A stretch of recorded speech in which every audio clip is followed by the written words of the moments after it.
The Sermon on the Mount. After Jesus had blessed the disciples, he spoke and said, "Now that you have become ambassadors of the heavenly kingdom, from now on you are a different kind of man. You are now enlightened citizens of the heavenly land, and you will labor among ignorant people in this dark world. It is not enough that you live as you did until this hour, but henceforth you must live like those who have tasted the glories of heaven, and who have been sent back to earth as ambassadors of this heavenly kingdom. More is required of the teacher than of the student. More is required of the master than of the worker. More is required of the citizens of the heavenly kingdom than of the ignorant earthly citizens." Some of the things I am about to say to you will seem difficult, but you have chosen to represent me in this world. Therefore, you are obliged to adhere to the teachings and practices that reflect my ideals. By this, I mean the ideals that I teach you, which contain the message that reveals the Father heart of God. I send you out to proclaim freedom to those who are spiritually imprisoned, joy to those who are in fear, and to heal the sick according to the will of my Father in heaven.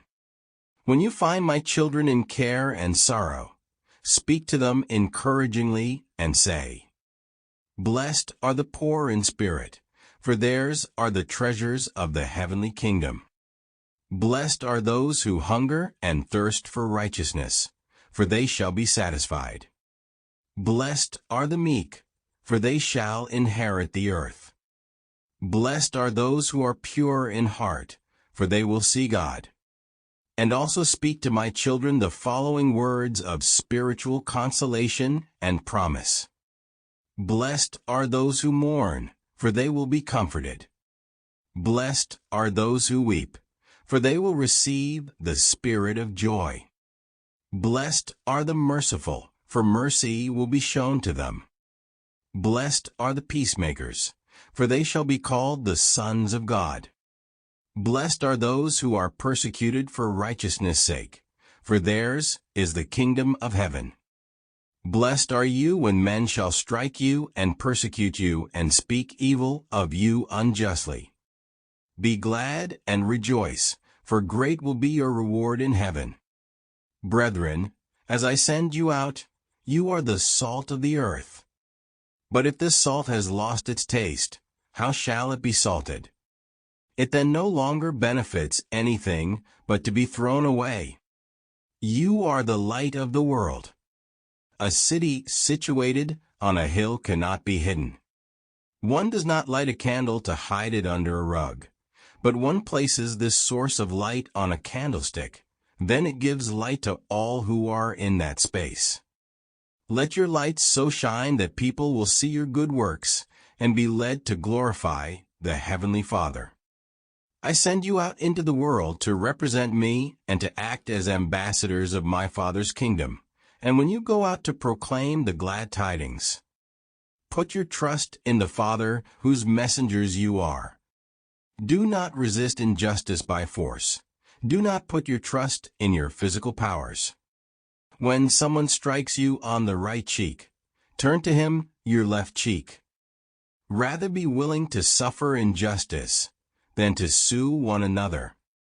Kindly and mercifully assist all those in misery and distress. I say to you, love your enemies, do good to those who hate you, bless those who curse you, and pray for those who treat you with contempt. And act as you think I would have acted. Your Father in heaven makes the sun shine on both the good and the bad man, just as he makes it rain on the just and the unjust. You are sons of God, and from now on ambassadors of my Father's kingdom. Be merciful as my Father is merciful, and in the eternal future of the kingdom you will be perfect, just as your heavenly Father is perfect. Your mission is to save people, not to judge them. At the end of your earthly life, you will receive mercy. Therefore, I require you to show mercy to all your brothers during your earthly life. Do not make the mistake of trying to remove a mote from your brother's eye when there is a beam in front of your own. Only when you have first removed this blind spot from your own field of vision will you be all the better able to remove the mote from your brother's eye. Recognize the truth clearly. Live a righteous life without fear. And so you will be my apostles and the ambassadors of my heavenly Father. You have heard that it has been said, if the blind lead the blind, they will both fall into a pit. If you wish to lead others into the kingdom, you yourselves must walk in the bright light of living truth. I urge you to be astute and act with wisdom.